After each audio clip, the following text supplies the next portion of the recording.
Glück auf, ich bin der Felix Dröse, komme aus Halsbrücke in der Nähe von Dresden und das ist mein wunderschöner 76er Dakota Beiger Golf 1.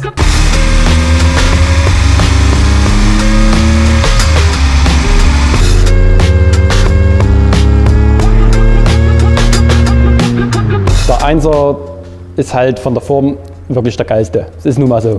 Ja, weil es halt die erste Generation des Golfs ist. Und ja, es sollte halt unbedingt einer mit kleinen Rückleuchten sein, also ein vor 80er Baujahr. Und ich denke, das hat ganz gut geklappt.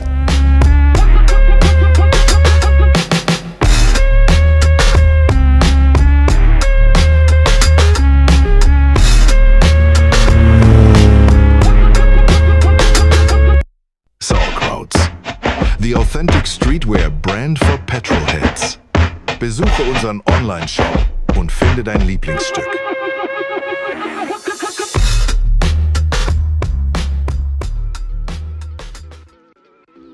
Also das war ein Zufall.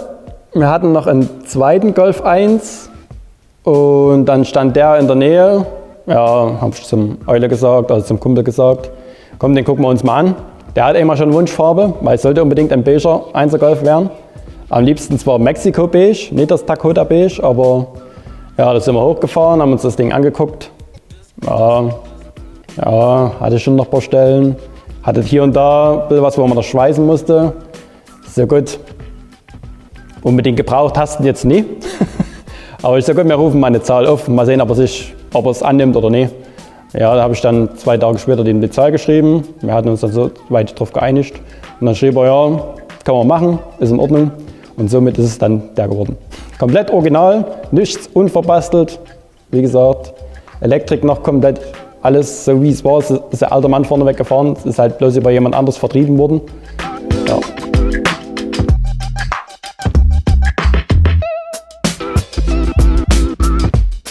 Also die erste Umbaustufe war Gewindefahrwerk, dann die 16er Felgen, die ich für den anderen 1er schon zurechtgelegt hatte und dann eigentlich erst mal losfahren. Es war dann im Juli, wo wir den geholt haben. Danach waren wir groß im Urlaub in Amerika, da konnte man sowieso nicht großartig fahren und dann Rest der Saison, September, Oktober, haben wir dann noch bei Oldtimer-Treffen angesteuert und ja, das war es dann sowieso für die Saison. Wenn ihr Lust auf Automotive Fashion habt, dann geht doch jetzt mal in unseren Shop www.sauerkrauts.de. Dort bekommt ihr zum Beispiel unsere Basic SK1 Reihe. Unsere SK1 Basics sind immer im Shop vorhanden, sowohl in schwarz als auch ab und zu mal in anderen limitierten Farben. Und für alle, die jetzt bis zum Schluss dran geblieben sind, haben wir noch eine kleine Überraschung, denn mit diesem Rabattcode hier könnt ihr bis nächste Woche, bis zum nächsten Mittwochskino 15% bei uns im Online-Shop sparen. Dann kam der Winterumbau, da haben wir die Rathäuser komplett, ja, den Beton, komplett alles entfernt, alles was ging, alles entrostet, Schweller hinten mussten geschweißt werden, haben wir geschweißt. Dann haben wir das Ganze in Wagenfarbe lackiert, also vorneweg Unterbodenschutz in beige, dann in Wagenfarbe lackiert. Achsen gepulvert, ist jetzt eine GDI-Achse drin mit Stabi. Vorne sind neue Querlenker drin von MK1 Garage, also jeder, der einen 1er Golf fährt, wird es wahrscheinlich kennen. Mit PU-Lager, dünne Gelenkwellen sind, wegen der extremen Tiefe. Ja, und dann ist von meinem Kumpel Lutz, der ist Queins-Vertriebler, der hat mir dann das Luftfahrwerk von Queins organisiert. Haben wir dann auch nochmal modifiziert, also wir haben das Domlager gewechselt auf Sturzdomlager, dadurch sind wir auch nochmal 3 cm runtergekommen. Ja, und seitdem steht er so da, wie er da steht.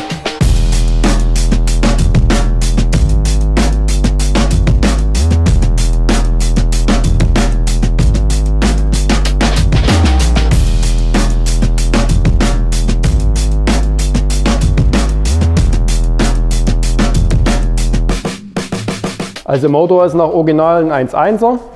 Wie gesagt, bloß ein Fächerkrümmer ist rangekommen. Geplant ist, Motorraum noch auslackieren bzw. vorneweg noch clean. Also alle möglichen sinnlosen Halter und Löcher noch wegmachen. Ja, motortechnisch eigentlich bloß wollte ich in die Polo-Charge greifen. Eventuell ein 75 besser oder halt ein G40. Mal gucken, was man so günstig rankriegt. Weil er eben durch den kleinen Motor eben bloß den Halter vorne hat. Das wollten wir jetzt aber ungern ändern. Ja, ansonsten dann so bauen, als wäre es direkt von Werk an drin gewesen. Ja, Felgen aktuell ist eine BBS RM012, umgeschüsselt auf 8J, vorne, hinten.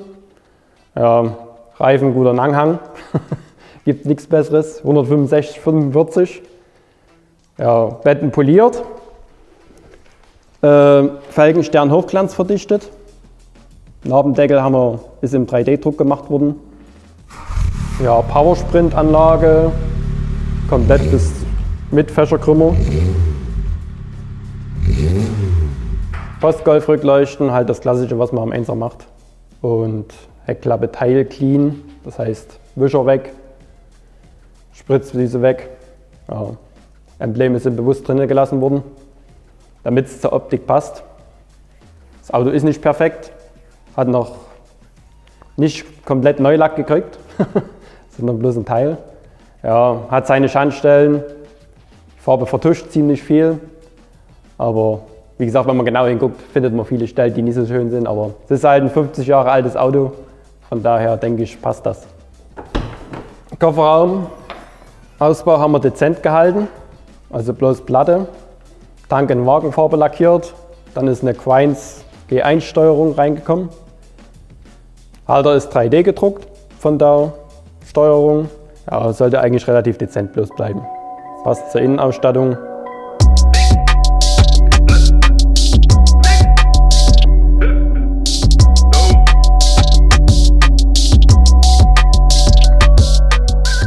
Ja, Innenraum ist komplett original geblieben, also original Innenausstattung, original Türpappen, das ist nichts neu geledert oder sonst wie.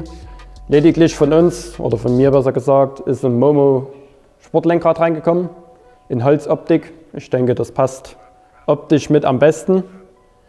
Dann das Bedienteil für die Queins-Steuerung ist am Mitteltunnel mit dran. Auch wieder 3D gedruckt, sodass es am wenigsten auffällt.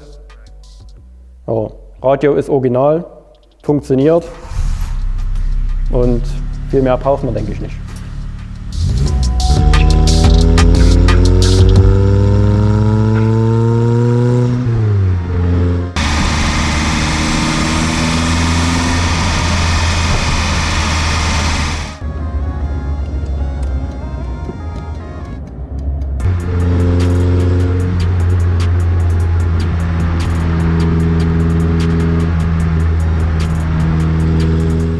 Also prinzipiell ist es ja die Wunschfarbe von mir. Na, beige Muster wären, die Radhäuser beige, auf Luft, auf dem Fußboden, geile Felge drauf. Es wird nicht die letzte Felge sein, das ist Fakt. Aber ich denke, das macht ein Gesamtbild. Also ich denke, es freut sich jeder über das Fahrzeug.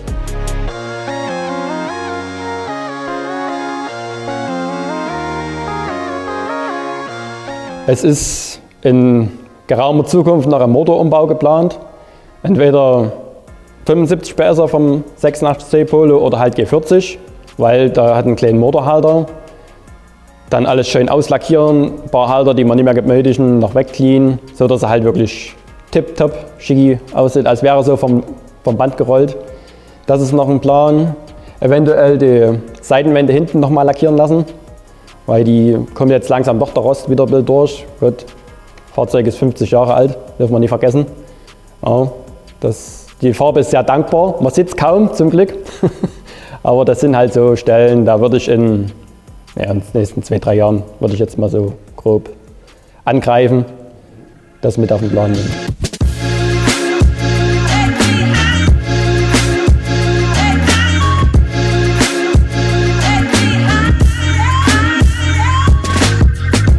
Ja, also bedanken möchte ich mich natürlich beim Eule, der ist zurzeit relativ häufig da. Den habe ich vor 3 Jahren natürlich auch überzeugt, so ein Fahrzeug zu holen. Der hat ein wunderschönes 1er Cabrio, haben wir da organisiert. Technisch tipptopp, also gibt es überhaupt nicht.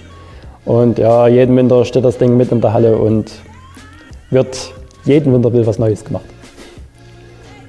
Ansonsten, ja, eigentlich bei der ganzen Laborcrew, Muck, Zange, also wenn es wirklich was Technisches zu fragen gibt, die haben immer eine Antwort, helfen immer gerne.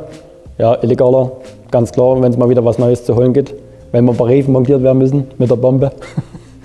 Da als erstes da, ja, Speiche, Barchi. Ja, damals immer viel da gewesen mit Polo und Passat. Meine Freundin natürlich, ganz wichtig. Sie unterstützt mich vollkommen bei dem Hobby. Ohne den würde es wahrscheinlich wirklich nicht gehen. Ja, meine Eltern natürlich, weil alle Umbauten früher bis zum Zweier Golf, beziehungsweise bis zum Vento würde ich sogar sagen, sind bei denen in der Doppelgarage entstanden. Ja, also das war wirklich Sommer wie Winter. Und wenn halt Winter, mussten denen ihre Autos auch draußen stehen. Ja, musste dann früh trotzdem gekratzt werden. Das ist, denke ich, nie selbstverständlich.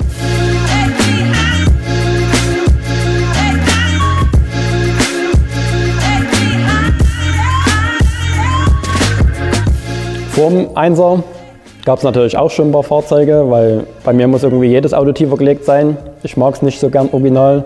Also grundlegend, wenn wir vom Ohrschleim anfangen, können wir wirklich auf die Moped-Fahrzeiten zurückblicken. Da war dann halt so das Typische, was damals Mitte 2000er war, M-Lenker, vorne runter, Obergurt hoch. Das war halt so der Start. Es durfte halt nie das Original sein, das Moped. Ja, danach mit 18 habe ich von meiner Oma einen wunderschönen Savanne goldenen Renault Twingo geschenkt bekommen. Ja, eigentlich war es ein No-Go, muss ich ja wirklich ehrlich sagen. Aber was haben wir gemacht? Natürlich tiefer gelegt, Stoßstangen lackiert, Heckklappe clean, Gruppe A Abgasanlage. Das waren so die ersten Umbauversuche oder wie es halt so war.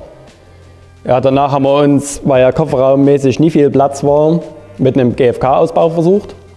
Hat auch wirklich gut geklappt, hat mein Großer relativ viel mitgemacht. Ja, danach Gewinde, weil mir einfach zu hoch war. Nützt ja nun mal nichts. Dann hat er nochmal einen kurzen Frontumbau gekriegt, da war alles so Motorhaubenverlängerung, andere Stoßstange, clean. Ja, das war Renault Twingo-Zeit. Den bin ich dann 4 Jahre gefahren. Danach, weil ich ja immer ein bisschen VW verrückt bin, oder schon immer war, kam mein Zweier, habe ich einen Zweier Golf gekauft. Ja, da war schon 16V drin, Farbe OAK grün, war GT Special, ja, viele werden es vielleicht wissen, wie das aussieht. Ja, konnte natürlich auch nicht so bleiben, wie er war. Der hatte schon Felgen drauf, der war schon tiefer gelegt, aber das, ja, irgendwie hat es mir dann doch nicht so gefallen. Ja, da ist dann eine 8 und 10x14 Stefan BCW draufgekommen. Halt schön tief, breit, laut, wie es halt damals auch so war. Überall Käfig, bloß 2 Corrado-Sitze drin. Ja, das war dann so das erste Jahr. Hat Laune gemacht. Ja, das darauffolgende Jahr nochmal anderes Fahrwerk, damit er noch tiefer kam, wie es halt immer so ist. Relaisfront. Ja, so bin ich dann das Folgejahr rumgefahren. Genau, danach das Folgejahr nochmal ein paar größere Felgen, das hat mir dann aber irgendwie nicht so zugesagt. Und dann kam ich auf den Spleen, Mintgrün, so könnte er schon mal werden. Gut, in der spontanen Aktion Folie bestellt, noch nie Auto foliert vorneweg. Und ja, mal schnell den Golf auseinandergerissen, noch ein paar Löcher zugemacht und ein paar Dellen weggemacht, weil ein paar Schandstellen waren ja, das Auto foliert. Ja.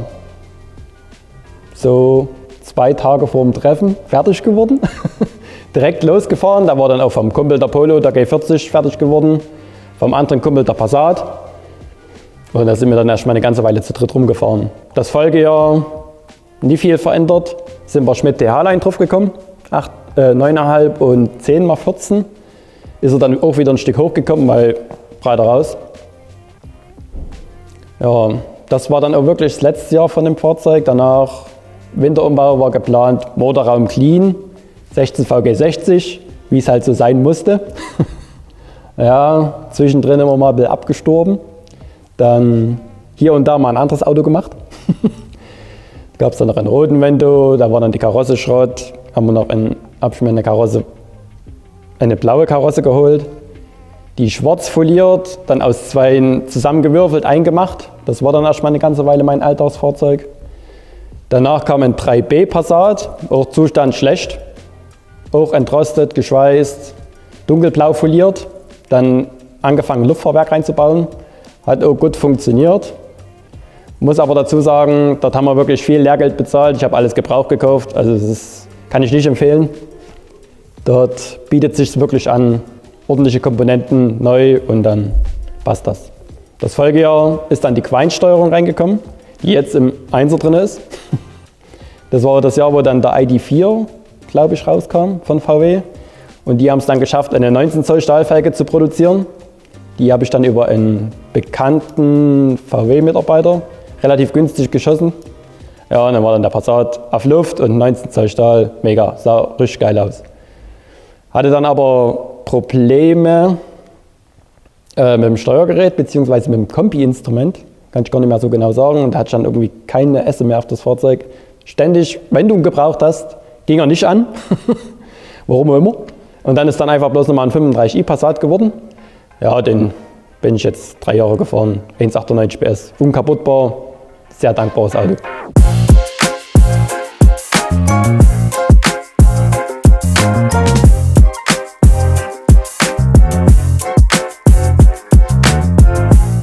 Ja, 2015 bin ich mit meiner jetzigen Freundin zusammengekommen. Die hatte natürlich echt kein Interesse für Fahrzeuge, wie es halt immer so ist. Ja, irgendwann, sie hatte damals ein Beetle, ein New-Beetle. Ja, sie sind her, mit einem Käfer könnte ich mich anfreunden. Und das wäre vielleicht schon das Einzige, wo wir losmachen könnten. Ich so, gut, gesagt, getan. Haben wir lange geguckt, also bestimmt 2 Jahre oder so gesucht. Die sind ja dann auch preistechnisch durch die Decke gegangen, wie 1er, 2er, wie alle Fahrzeuge. Ja, dann einen geholt. Der hatte schon die Farbe, dieses wundervolle lila Signalviolett, schimpft sich, glaube ich, die Farbe. Wir haben das ganze Klebel entschärft, haben die Seiten beige gemacht, ein paar andere Stoßstangen dran, vorne eine neue Achse drin, dass er vorne ein Klebel runterkommt. Ja, und der ist Saisonfahrzeug, wird regelmäßig bewegt bei schönem Wetter und dient eigentlich auch komplett der Entschleunigung.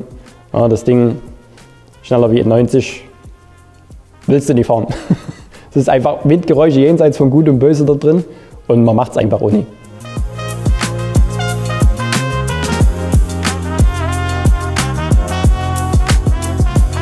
Vielen Dank fürs Zuschauen. Wenn euch das Video gefallen hat, abonniert gerne den Kanal von Sauerquarz. Wenn euch der 1er gefallen hat, haut es gerne in die Kommentare rein. Ich versuche es so gut wie möglich zu beantworten, falls es Fragen gibt. Ja, ansonsten bis bald.